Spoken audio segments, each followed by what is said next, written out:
वकील साहब थोड़ी देर पहले आए थे, अंदर बिठा दिए।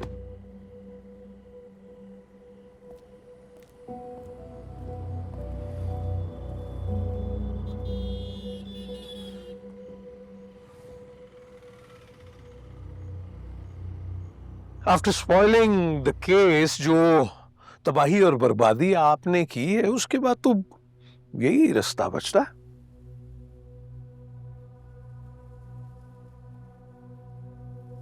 आइडिया तो अच्छा लगा मुझे इंस्पेक्टर शफीक का, लेकिन मसला यह है कि इतनी जल्दी एतबार करता नहीं हूं मैं किसी पे। ये आप मुझ पे छोड़ देना। एतबार तो मैं बगैर पेमेंट के ही खरीद चुका हूं, आपने बस पेमेंट करनी।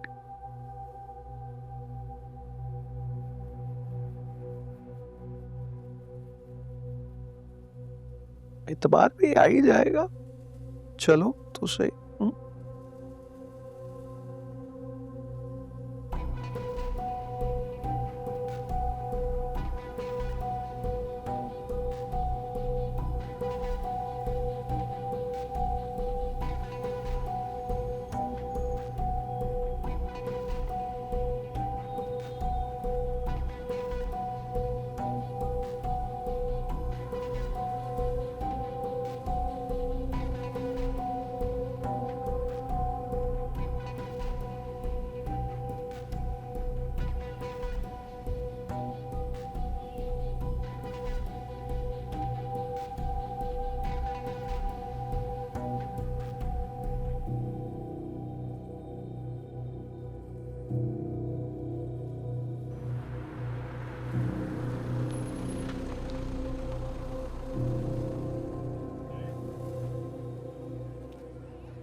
अली, अस्सलाम वालेकुम अंकल। क्या हाल है बेटा? वो शहर से एक ज़रूरी बात करनी थी। खैरियत तो है? जी अंकल, खैरियत है। ऊपर चलें? चलो आओ।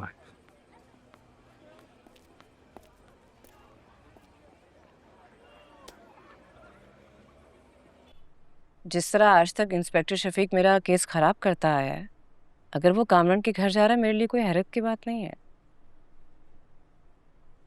ये दोनों मिलकर कोई साजिश तो नहीं कर रहे? भैया और क्या साजिश करेंगे? जितना नुकसान पहुंचाना था पहुंचा लिया, जितनी कीचड़ उछालनी थी उछाल ली इन लोगों ने।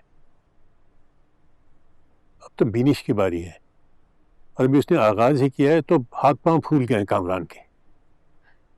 लेकिन कामरान है बहुत साजिशी आदमी। सहर बेटा, हमें बहुत एहतियात बरतने की जरूरत है। तुम बीनिश से इस बात का जिक्र जरूर करना। अम्मी, अल्लाह ने हमारी मदद के लिए किसी को भेजा है। आप लोगों की दुआएं कबूल हो गई हैं। कामरान की सारी साजिशें नाकाम हो जाएंगी अब। क्यों? ऐसा क्या हुआ है?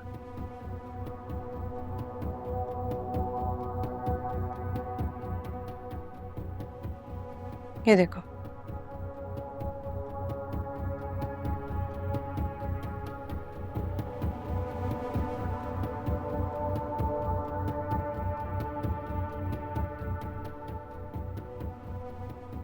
सहर आखिर हुआ क्या है? हमें फेसबुक पे एक लड़की ने मुझसे रब्ता किया है। वो कह रही कि मैं इस केस में आपकी मदद करने के लिए तैयार हूँ।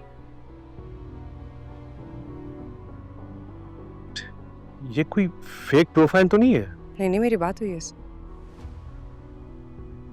Are you sure?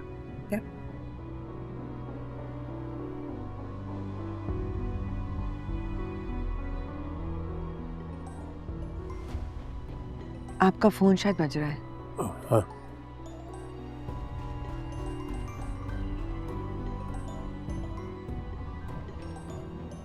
अली बेटा, खाना खाकर जाना। हाँ जी जी। मैं भी आती हूँ।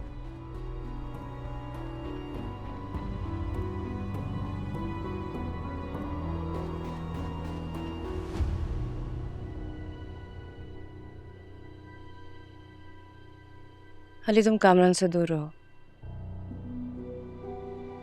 वो एक खतरनाक आदमी है। मेरा क्या बिगाड़ेगा वो? तुम्हारा कुछ ना बिगाड़े इसीलिए तो कह रही हूँ। वो नौबत ही ना आए। मेरी फिक्र मत करो, मुझे कुछ नहीं होगा। तुम क्यों कर रहे हो सब कुछ? क्यों ना करूं? बार बार मुझसे ये सवाल क्यों करती हो? हम दोनों साथ नहीं है, मगर इसका मतलब ये नहीं है इतने बड़े हादसे के बाद मैं तुम्हारा साथ भी ना दूं।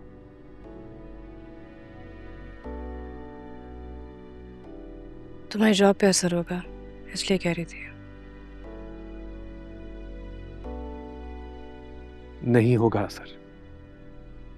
बहुत पुरानी नौकरी है और डिपार्टमेंट का हेड हूं, इतना वक्त तो ले सकता हूं। मैंने तो हर जगह अप्लाई किया है, वैकेंसी नहीं है, या शायद मेरे लिए नहीं है।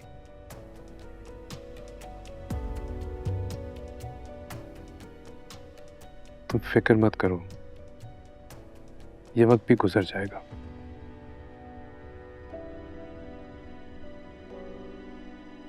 इंशाल्लाह।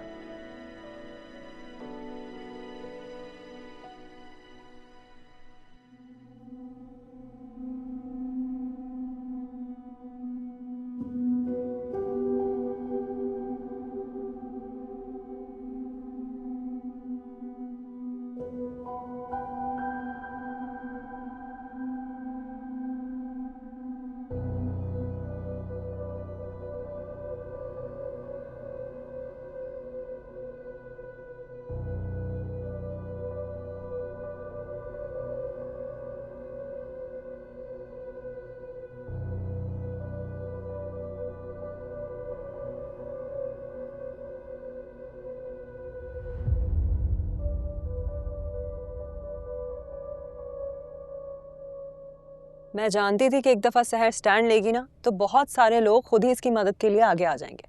वो बयान देने के लिए तैयार है? कह तो यही रही है कि वो मेरा साथ देगी। 8 साल पहले कामरान ने इस लड़की के साथ वही सब कुछ किया जो तुम्हारे साथ किया, तब तो उसने आवाज नहीं उठाई। अब ऐसा क्या हुआ है जो वो पब्लिकली सामने आना चाह रही है? वो ये कह रही है कि उस वक्त उसमें हिम्मत ही थी ये सब बातें करने की, फिर ये सोच के ज़िंदगी में आगे बढ़ गई कि पता नहीं उसे इंसाफ मिले कि ना मिले। अब जब उसने मेरा केस देखा है तो उसे रहा नहीं गया, फिर उसने फैसला किया कि वो मेरी मदद करेगी, क्योंकि कामरान को अभी भी सज़ा ना मिली ना तो वो आगे चल के भी यही करेगा। आई थिंक ये ज़रूरी भी है। मेरे ख्याल में हमें इस लड़की का बयान रिकॉर्ड करके सोशल मीडिया पे डाल देना चाहिए। कामरान को बहुत शौक था ना ये लड़ाई अदालत के साथ साथ सोशल मीडिया पे लड़ने का। सहर ने तो इसका जवाब नहीं दिया, लेकिन हम इस लड़की से बात कर सकते हैं।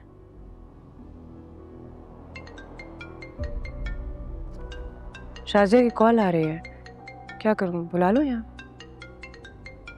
नहीं रुको, आई थिंक यहाँ बुलाना मुनासिब नहीं होगा। तुम एक काम करो, उसे मेरे घर बुला लो। वीनश, मैं और सहर उस लड़की से मिलते हैं। अगर हमें लगा कि वो सच बोल रही है और साथ देगी तो फिर हम तुमसे उसे मिलवा देंगे।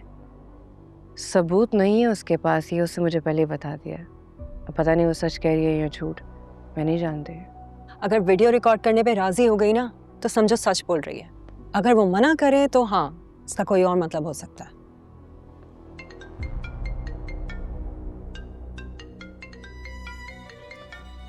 दोबारा कॉल आ रही है उसकी। तुम फोन उठाओ और उसको कहो आधे घंटे तक मेरे घर आ जाए, हम यहीं से वहीं चलते हैं, ठीक है?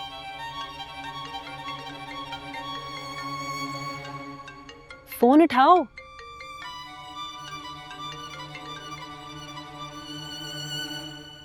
हेलो शाजिया, मैं आपको एक एड्रेस भेज रही हूँ, आप आधे घंटे तक वहाँ आ जाती हैं, हम वहीं मिलेंगे फिर। Okay, thank you.